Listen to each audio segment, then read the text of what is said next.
Hi viewers, you are watching my YouTube channel Easy Cam Learn, and today we are going to cover the topic matter in its three forms. Basically हमारा agenda chemistry पे बात करना है, मगर ये है कि chemistry की डेफिनेशन को समझने के लिए सबसे पहले मैटर और उसके थ्री फॉर्म्स को क्लियर करना बहुत ज़रूरी है। आप में से काफ़ी स्टूडेंट्स ने क्लासरूम में 8th क्लास तक ऑलरेडी मैटर के बारे में पढ़ा होगा। कुछ के कॉन्सेप्ट सही होंगे, मगर कुछ के कॉन्सेप्ट्स गलत होंगे, और ये एक नेचुरल सी बात है कि जब आपके पास कॉन्सेप्ट्स गलत होते हैं या सही होते हैं, मगर आपको ये जहन में लगता है कि वी आर राइट, तो बेहतर है इस वीडियो को गौर से देखें मैटर के बारे में, जो है वो अपने आप को ज़्यादा क्लेरिफाई करने के लिए। सिंपली डेफिनेशन मैटर की यही बताई जाती है, matter is something that occupies space and have some mass. और ये डेफिनेशन बिल्कुल सही है। इस डेफिनेशन को अगर हम फोकस करें तो दो चीज़ें जो है वो एक स्पेस और दूसरी ये मास, ये दो चीज़ें फोकस्ड हैं इस डेफिनेशन में। हर वो चीज़ जिसको रखने के लिए हमें एक स्पेस दरकार हो और उसका अपना एक मास हो, मींस ये दो प्रॉपर्टीज़ अगर जिस भी चीज़ में मौजूद हैं, एक तो वो स्पेस ऑक्यूपाई करता है और दूसरा उसका अपना कोई मास है, उसका अपना कोई वज़न है, तो हर वो चीज़ मैटर कहलाएगी, चाहे वो आपको नज़र आए या ना आए। आप उसे छू सकते हो या नहीं छू सकते, या कोई भी चीज़ और, ठीक है। तो ये चीज़ जो है वो मतलब आपको जहन में रखनी है, क्योंकि जो डेफिनेशन में जो उसकी प्रॉपर्टीज़ बताई हुई हैं, वो प्रॉपर्टीज़ किसी भी चीज़ में अगर मिलेंगी तो वो चीज़ हम कहेंगे कि वो मैटर है। इसके नॉर्मली एग्जांपल्स दिए जाते हैं, chair, table, balloon, water and book, pen etcetera, classroom environment में। और ये एग्जांपल सही हैं क्योंकि ये सारी चीज़ें एक स्पेस ऑक्यूपाई करती हैं और अपना एक मास जो है वो मतलब होता है इनका। कभी कभार हम स्टूडेंट्स से पूछते हैं कि बेटा आप बताएं व्हाट इज़ मैटर, और वो मैटर ये बता देते हैं। अगर हम उनसे पूछते हैं कि व्हाट इज़ नॉन मैटर, तो फिर बच्चे चुप हो जाते हैं कि भाई हर चीज़ जो नज़र आ रही है वो सारी की सारी मैटर ही तो है। सब अपनी एक स्पेस भी ऑक्यूपाई करते हैं और एक मास भी होता है उनका। कभी कभार बच्चे ये कह देते हैं सर हवा, अभी हवा जो है वो ये मिक्सचर ऑफ एयर्स है, ठीक है। इसी हवा को अगर आप देखें एक बलून में फिल करें तो वो बलून फूल जाता है, दैट मीन्स उस हवा को स्पेस दरकार है, ठीक है, स्पेस दरकार है। और आप उसी खाली बलून को एक भरे हुए बलून के साथ कंपेयर करें तो भरा हुआ बलून, हवा से भरा हुआ बलून जो है वो आपको थोड़ा सा हल्का सा ज़्यादा हैवी दिखता है, ठीक है, हल्का सा हैवी लगता है। और वो चीज़ आप जो है वो मतलब स्कूल्स में कभी कभार एक्सपीरियंस भी करते हो, ठीक है। एनीवे, तो ये जो है वो मतलब सिंपली मैटर। अभी जब कहते हैं कि नॉन मैटर के एग्जांपल्स क्या हैं, तो अक्सर करके लोग जो है वो परेशान हो जाते हैं, ठीक है, स्टूडेंट्स जो है वो परेशान हो जाते हैं। अभी इसमें परेशान होने की बात नहीं है। हाँ, वो चीज़ जिसमें से इन दोनों में से कोई एक भी प्रॉपर्टी मैच नहीं कर रही है, वो सारी चीज़ें हम कहते हैं नॉन मैटर। फॉर एग्ज़ाम्पल हम देखते हैं हमारी थिंकिंग हमारी थिंकिंग ब्रेन में तो होती है, space occupy up to some extent करती है, मगर उसका अपना कोई वज़न नहीं होता, मास नहीं होता। तो हमारी थिंकिंग एग्जिस्ट तो करती है ना, हमारी अकल एग्जिस्ट करती है, इमोशंस एग्जिस्ट करते हैं, मगर they all are non matter, ठीक है। तो हम वर्ड्स बोलते हैं तो वो हम सिर्फ समझते हैं और वो वर्ड्स होते हैं, हम पता है देयर एग्जिस्ट वर्ड्स, मगर उसका कोई वज़न नहीं होता, उसकी कोई स्पेस नहीं होती। From the perspective of science उसका वज़न जो है वो मतलब हम तराजू में तोल नहीं सकते, उससे किसी अलमारी वगैरह में या किसी जगह पे एक स्पेस पे प्लेस नहीं कर सकते। तो ये वर्ड्स वगैरह ये सारी चीज़ें जो है वो मतलब नॉन मैटर है, ठीक है। और vacuum is also known matter.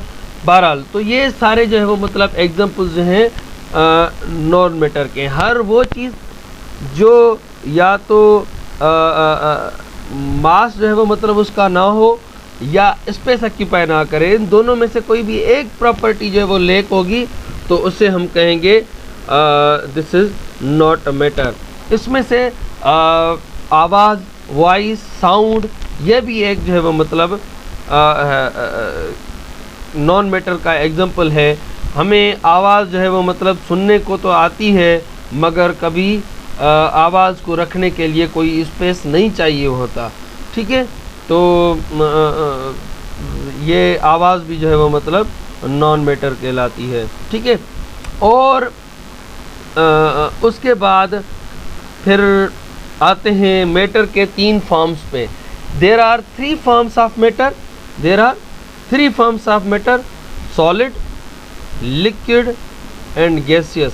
ये 3 फॉर्म हैं मैटर के। ये 3 फॉर्म्स में हमें मैटर मिलता है। एक 4th फॉर्म भी कहा जाता है जिसे कहते हैं प्लाज्मा, ठीक है। ये प्लाज्मा मैटर, इस पे जो है साइंटिस्ट की अभी तक जो है फाइट चल रही है। ये जो है अभी तक कंफर्म नहीं है। कुछ साइंटिस्ट कहते हैं कि this is a form of matter और कुछ साइंटिस्ट कहते हैं कि this is not a form of matter. तो इसको डिस्कस करते हैं। सबसे पहले सॉलिड थिंग्स। सॉलिड हर वो चीज़ जिसका अपना वॉल्यूम भी हो और अपना शेप भी हो। जैसे फॉर एग्जांपल चेयर की बात करते हैं तो उसका अपना शेप होता है और अपना वॉल्यूम, अपना उसका मिकदार होता है। ना चेयर का मिकदार कम होता है, ना चेयर का मिकदार ज़्यादा होता है। टेबल भी ऐसे ही है, टेबल का मिकदार कम भी नहीं होता, ज़्यादा भी नहीं होता। बस सिर्फ और सिर्फ क्या है, सिर्फ जो है उसके अंदर जो मैटर है वो उसी का जो मिकदार होता है वही मिकदार होता है और उसका शेप भी चेंज नहीं होता। ये दोनों चीज़ें जो है वो सॉलिड मटेरियल जो भी होगी उसका ना वॉल्यूम चेंज होगा ना शेप चेंज होगी। Liquid material have definite volume but not shape.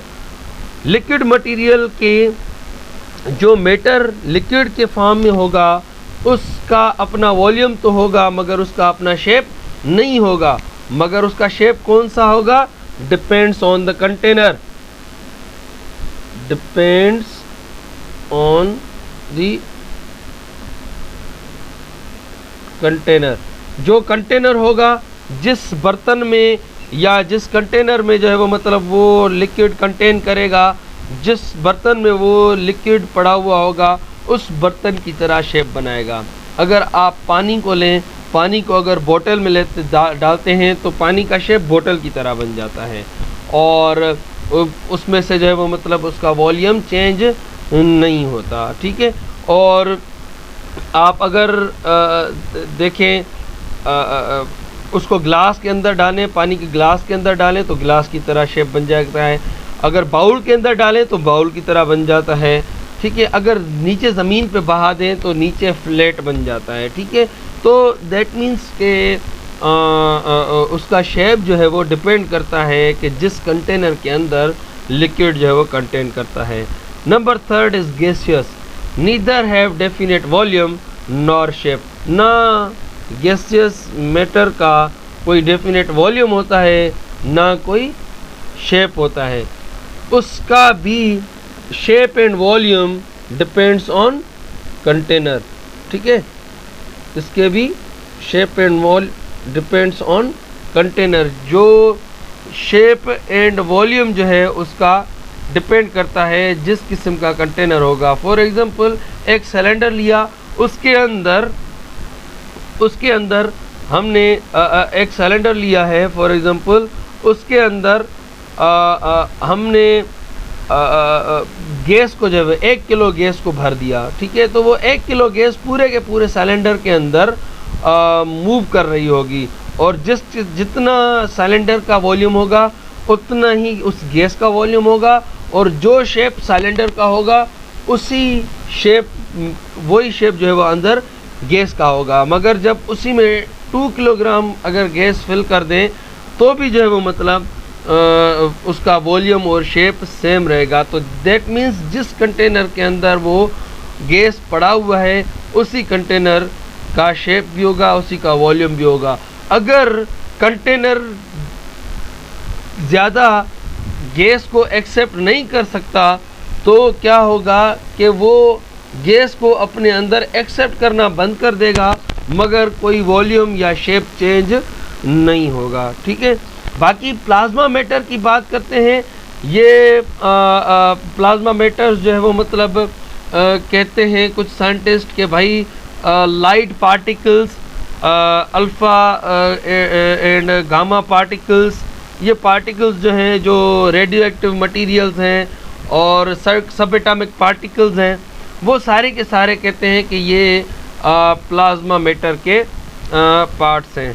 तो इनके पॉजिटिव फैक्ट्स भी हैं, नेगेटिव फैक्ट्स भी हैं। हमें बेसिक पे रहना है और इंटरमीडिएट की लेवल तक जो है वो मतलब इसको कोई कोर्स में डिस्कस नहीं किया हुआ, तो इसी वजह से इस डिबेट को हम छोड़ते हैं। बहरहाल यहाँ पे साइंटिस्ट के तजाद हैं, इसी वजह से जो है वो मतलब कुछ साइंटिस्ट इसे मानते हैं कि प्लाज्मा इज़ मैटर, और कुछ साइंटिस्ट के का मानना है कि प्लाज्मा इज़ नॉन मैटर।